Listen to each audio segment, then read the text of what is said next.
Located on 225 acres in Garden City, Long Island, Nassau Community College, a member of the State University of New York system, has close to 20,000 students attend the school each year. The college mascot is Leo the Lion, and these are his stories of the school's absolute best and brightest who have graduated over the past 50 plus years. So let's catch up together as the Alumni Association of Nassau Community College proudly presents Lion Tales on the voice of Nassau Community College, 90.3 WHPC. Welcome to Lion Tales. My name is Dr. Lynnda Nadien, and I am a director on the board of the Alumni Association at Nassau Community College and a proud graduate. I am here to celebrate the successes of our alum, and together we will share stories that will inspire, uplift, and often amuse you. Each week, I will introduce you to alumni of Nassau Community College interested in sharing their experiences while attending the college and the secrets to their success. Look for many new and exciting events on the Alumni Association social media pages, or please share your exciting alumni news with us on Facebook, Instagram, or our webpage at ncc.edu/alumni, or find me on Twitter at Dr. Lynnda Nadien. Did you know Leo the Lion is the mascot for Nassau Community College? Lions are ruled by Leo and fire. The male lions represent pride, while the females stand for teamwork. Together, we are Lion Tales. Today, I'd like to welcome to Lion Tales Marie Jose Saint Surin, class of 2020. Mary Jo is an expert in technology and all aspects of secretarial science. She earned her associate's degree in applied sciences from Nassau Community College and an instructional technology certificate, which includes a certificate in cybersecurity. Marie Jo is a chef, a church lector, an interpreter, speaking French and Creole. She is a student, a mother of one wonderful son, and is active in her church. She loves fashion, cooking, and is currently pursuing her childhood education degree at SUNY Old Westbury. Marie Jo has spent the past 15 years as a software instructor and graduated cum laude from Nassau Community College in 2020. Welcome to Lion Tales, Marie Jose Saint Surin. Mary Jo, class of 2020. Thank you, Professor Nadien. Thank you so much. So tell us about your decision to attend Nassau Community College.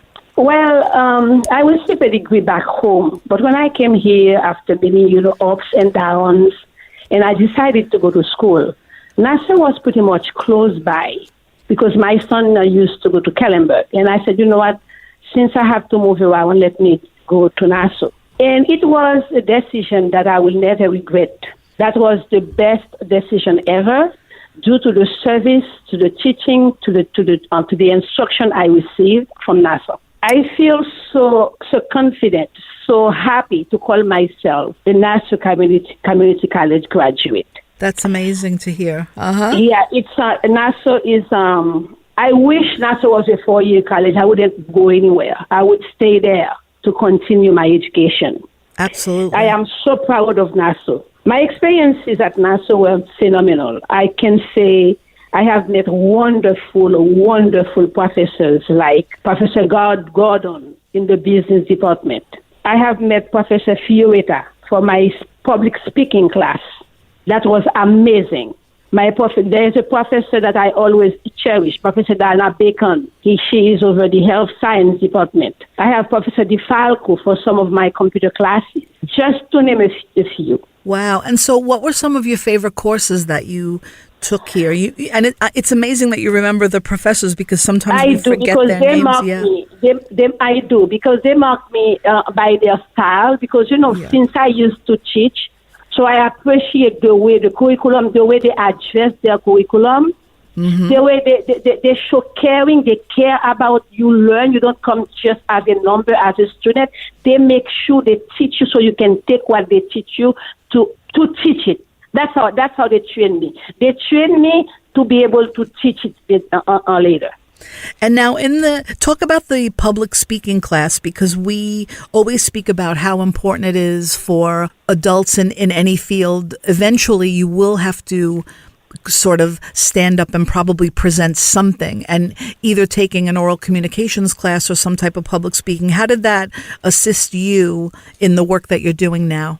Tremendously. Nassau Community has the best program and put the best professor for each program. The public speaking allows me, you gain self-confidence.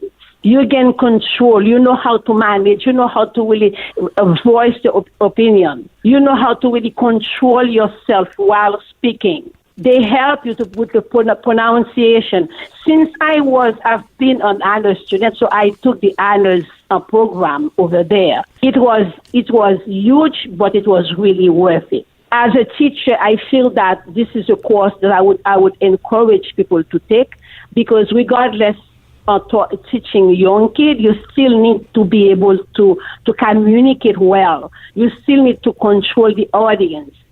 As small as they are, they follow you. You are like a role model. And from your public speaking approach, you also train them to be able to handle themselves. Absolutely. Can you describe your work as a software instructor and using your... I was hired many years ago to teach keyboarding, Yes. and later, when computer started, I was able to teach computer software. Started from Lotus 1 to 3, WordPerfect, and then we changed to Microsoft. And then from Microsoft to Microsoft Office, which gave us Microsoft Office, Microsoft Word, Excel, PowerPoint, and Access. So I used to teach QuickBooks. So these are programs the government paid that called a RAP. It was a refugee program. And most of the students, not to say all of the students, came from Russia. And they are all professionals coming here to be able to learn English, to get a training, then they can place them in the job market. So I was able and fortunate enough to teach them well. At some point, some students told me that, since they used to give them, computer books, and I am an English learner. Yeah. My language is French and Creole, so I had to learn English in order for me to speak English, to teach them as well. And they also had to learn English so to understand me. So when I realized the concept, the way the books were, I said, I'm going to have to create my own handouts so they can understand what to do. So I had created several step-by-step handouts. And I remember they would tell me, Miss, you teach us the computer like you are giving us medicine in a little spoon. So based on that, I feel that they are really learning, and I taught them office skills, how to handle the phone, customer service, all the above. And also your work that you do in terms of cybersecurity.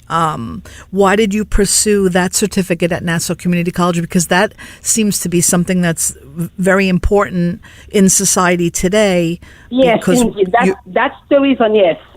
And what type of criteria was that to earn that certificate? The certificate for cybersecurity, as you can see now, it's so much going on with hacking, so much going on with identity theft. So yes. Cybersecurity is the practice of protecting critical systems and sensitive information from digital attacks. It's also known as information technology security. Cybersecurity measures are designed to combat threats against networking systems and applications, whether those threats originate from inside or outside of the company. Wow, because what people do not understand, there are many ways they can hack you by leaving your information. Sometimes you have people in the office, they are working, they don't know how important their password is. They can hack you through your password. Some people just put their password on top of their computer or under their keyboard, things like that.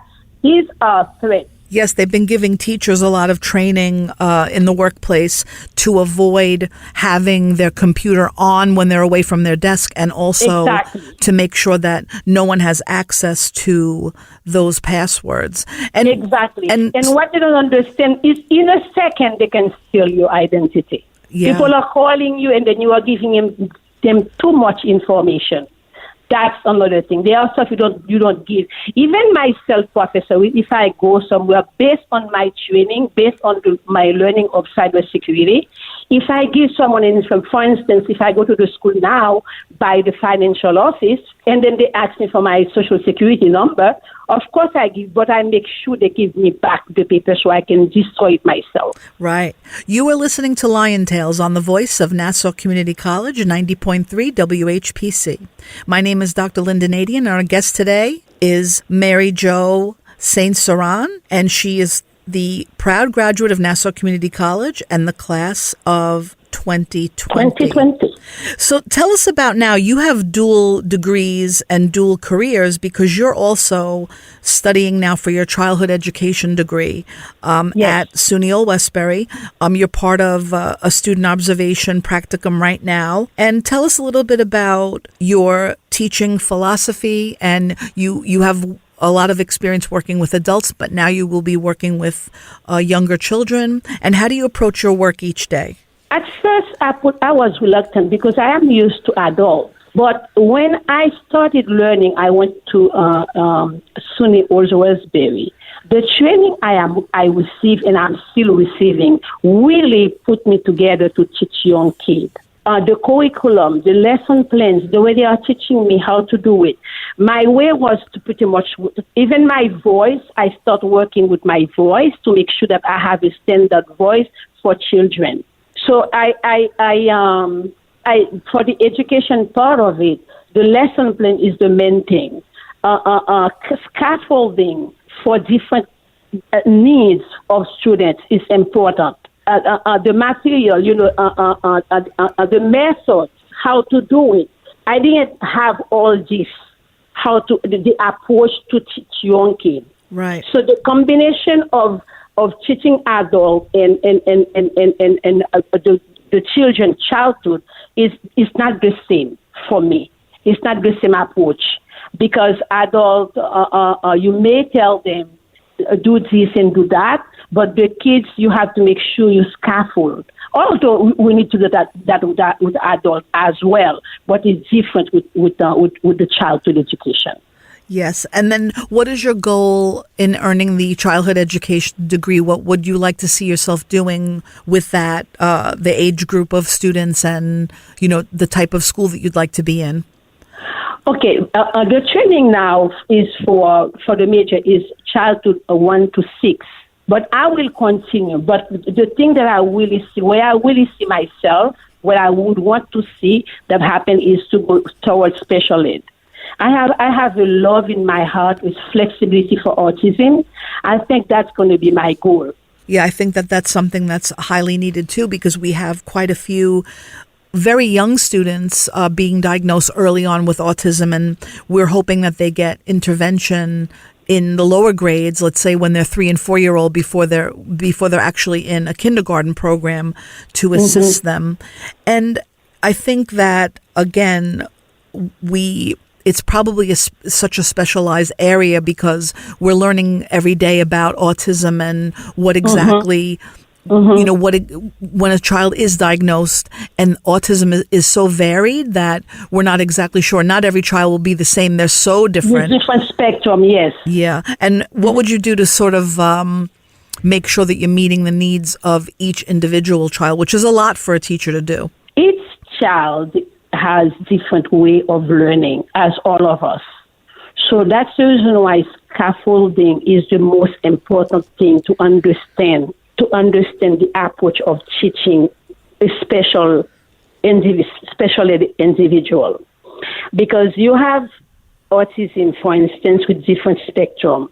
Yes. Some may be able to communicate, some may not be able to communicate. Some may be, because they have, some of them, as I have seen that, you can say something to a student, and it takes time for that student to process what you say, then to find an answer for you. Absolutely. That can take at least half an hour or an hour and to really bring the answer. That doesn't mean the person is dumb. No, that's a different thing. Yeah. That when you understand the process, you understand the child, you will be able to teach that child very well. And some of the students, again, they come in probably some, not all, but nonverbal. Nonverbal, yes. And then we want to sort of combine the lessons to allow for visual and auditory and kinesthetic and tactile experiences for them. Exactly, some kind of accommodation. And now as a dual language person, and you actually are, trilingual because you have French Creole and English. French Creole and English, yes. How has that assisted you in your career? And you're also working as an interpreter in the Baldwin Public Schools. Yes. Tell us a little bit about that. For this one is exactly for some, it's mostly for special ed. When parents come, they want to create a program or to suggest some kind of service for the child. If the parent does not agree with the service, I am there to help them understand, to translate French, English, or Creole English, and vice versa, to make them understand exactly the service, what the service is there for, the benefit of the service for the child, and if they don't like it, to translate what they say. Most of the time, is because they don't really understand the service. So I am there for the school district to really tell me, and then I'll make them understand it in our language so they can accept the program for the child. Because sometimes the service is good, but parents refuse to accept it because they don't understand really the service. Yes, that happens a lot. And I think it's really important, too, when you're having these meetings that it's explained to the parents because they do have to sign off on it. Now, one thing that we've been talking about a little bit, even in our course that we're involved with now, what are your views on equity and inclusion in the workplace? And specifically as a woman of color, but also a woman who is trilingual, and now you're moving into the teaching field, and you've had a lot of experience doing this. When we speak about, again, diversity and equity and inclusion, what are some of your views about that, and how can we make that a more important quality to the work that we do? I take the way SUNY approach inclusion.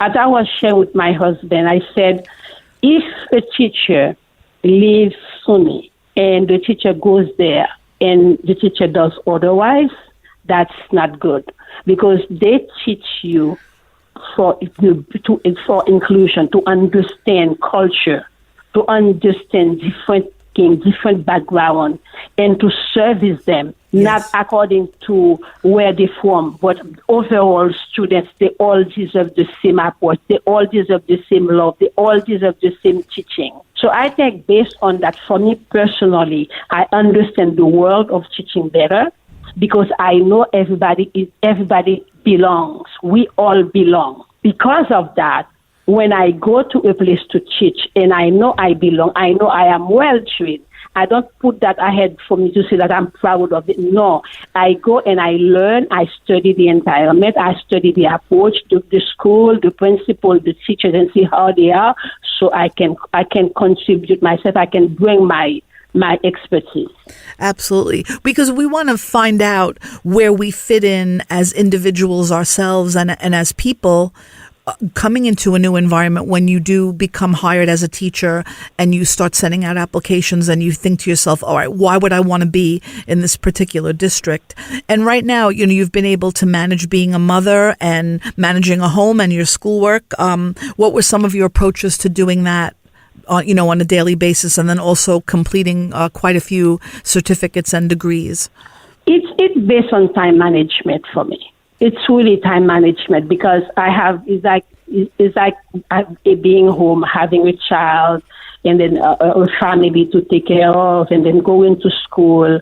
The professors will give you work to do, and there is no negotiation. Don't give me that work because I have a family. It's just based on I want to do it. I have my goal, but I set up my time management to make sure that I fulfill everything at the exact time that I need to. So I do not complain about the load.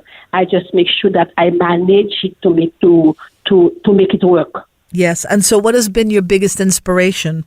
My biggest inspiration, I think I have few professors that help me to move forward. Yeah. And you're also... And I have my son Yes. that we are both in honors, and then we are just working to prove each other that we can do it. Absolutely. That's exactly what you do, because you connect to him, and I feel the same way with my son, that we're both right now pursuing this special journey, because it's as a college graduate for him. He's a newly graduated person, and I've been graduated. So now we sort of connect with the work that we're doing now. You are listening to Lion Tales on the voice of Nassau Community College, 90.3 WHPC. My name is Dr. Lynnda Nadien, and our guest today is Marie Jose Saint Surin, a.k.a. Mary Jo, and she's a proud Nassau Community College graduate, class Indeed. of 2020. Now, we're going to go back to Nassau for a second and think about if you believe that everyone upon high school graduation should pursue a college career. Why or why not? Education is the key. Yes. Without education, I don't see how life can make sense. Yes. Because if I can go back to inclusion, if you don't have the education, you will not understand inclusion. You will not have room for inclusion. Everything is based on education. I wish everybody could go to school and understand life. That's true. And if you don't go to school to educate yourself, you will never understand life. Yeah, I'm such a big proponent of just learning in general, but I think that as a young high school student coming out and coming to Nassau, to me, it really provided me with a foundation to my current work and success. And I wasn't sure prior to that what I was going to do, as a new high school graduate at the time. But Nassau, coming here, I felt that I did belong, and I see in speaking with you that a lot of your goals were able to be really met because of your foundation at Nassau. Would you agree with that? Yes, definitely. Yeah. And then why would you recommend Nassau Community College to others? Even let's say teenagers coming out of the high school, a lot of times they feel like, I don't want to go to Nassau because it's like the 13th grade, and they feel a stigma. How would you promote that? I would say that's not because before I attend Nassau, I really thought so. So when I got to Nassau, I realized there is nothing in Nassau that tells you it's a community college. This is a professionalism. Education is number one for me, because I've been to many schools and I teach also myself. So I know the quantity, I know quality. Yes. Nassau Community College has a good quality of teaching. Yes. The curriculum is excellent. And they have great professors there. And what about advice would you give to adult students who might be returning back? For example, there are a lot of continuing education courses here and certificates available, and a lot of the adults are interested in coming back to maybe get that 6-week course or to become a notary or something like that. What advice would you give to them? I would advise them to come. I can take one example. I had a friend that I suggested. I was on her case to go to school, and she was pretty much afraid because she said, at my age, I said, I am older than you and I'm in school. Yes. Go to school. So she decided to go. At first she said, okay, you know what? I think I'm just going to go for a few courses. And then when she got to Nassau, she did it. She did it. Instead of going for a few courses, she graduated with an associate degree. Absolutely. Yes, you see, it's just something that I think we are not 100% sure what we're going to do, but in deep down, I think once you start on the path and you see that there is a light at the end of the tunnel, usually you're able to kind of complete that. And if you like it enough, that might be even a bigger inspiration for you too. Something else, Professor Nadien, about Nassau community. When I went to Nassau, I didn't go to stay. I said, these people are so good. I am not leaving. Yeah. Great professors, great program. Let me finish here. Absolutely. And just repeat what you said about Nassau when you said that you wanted to add one more thing. I wanted to hear that one more time. What do you say? That your main passion about Nassau Community College. The passion for me is the curriculum, the programs, and the professors. There is a love of teaching. There is a love of when you go there, you want to graduate. Absolutely. And what has been your biggest challenge in terms of having a dual career where you have a computer science background, but also now with childhood education? What do you find to be those connections between the two? And then what challenges you to keep and continue moving on? I'd love to combine the two because I know that for young kids, coding, teaching information technology may be a good thing for them. So my challenge now is to make sure that I combine the education degree that I'm receiving over at SUNY Old Westbury to the degree from Nassau to see if there is a way I can combine and merge them per se to teach them. So it's not easy because what I'm getting now is pretty much childhood 1 to 6. And then I have this degree that I cherish a lot. So that's the challenge I have with me now to make it work. Absolutely. And then upon completion, next semester, you will go into full-time student teaching, and that will be, a daily challenge for 15 weeks. Tell us a little bit about your mindset for doing that full-time student teaching. I start thinking about it now. The observation really is preparing me for it. Great. Yeah, that's great to hear. The observation is preparing me for it because I have to get like 100 hours of observation, and then I take 2 days a week to do it, to go. Yes. So that is really helping me to understand the school settings, to understand the districts, the different districts, the approaches, understand the principal, and then each teachers, and then human contact. That's very important. The human contact, teachers and parents, what to expect, and also the students. Absolutely. So the observation really is preparing me for that. Yeah, and you're seeing sort of like a glimmer of what will be in a short period of time, but then when you go in full time every day, then you really become part of that teaching classroom and that family inside the classroom. And the students are really responding to you because they're excited to see you. And then I am blessed enough to have the teacher that I'm observing. She allows me from time to time to teach a lesson, to assist her in small group. So that's really, really, really I appreciate it. It's really preparing me for the student teaching coming soon.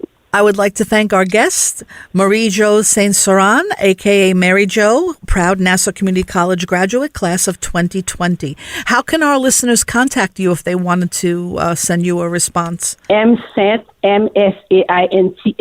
1 at oldwestbury.edu. Thank you for being here, Mary Jo. I would like to thank you for being our guest today. My name is Dr. Lynnda Nadien, and I serve as a director on the board of the Nassau Community College Alumni Association, and I am a proud alum. Lion Tales is also available as a podcast on iTunes, Android Podcasts, and Spreaker. More information is online at nccradio.org. Thanks for listening to Lion Tales here on the voice of Nassau Community College, 90.3 WHPC.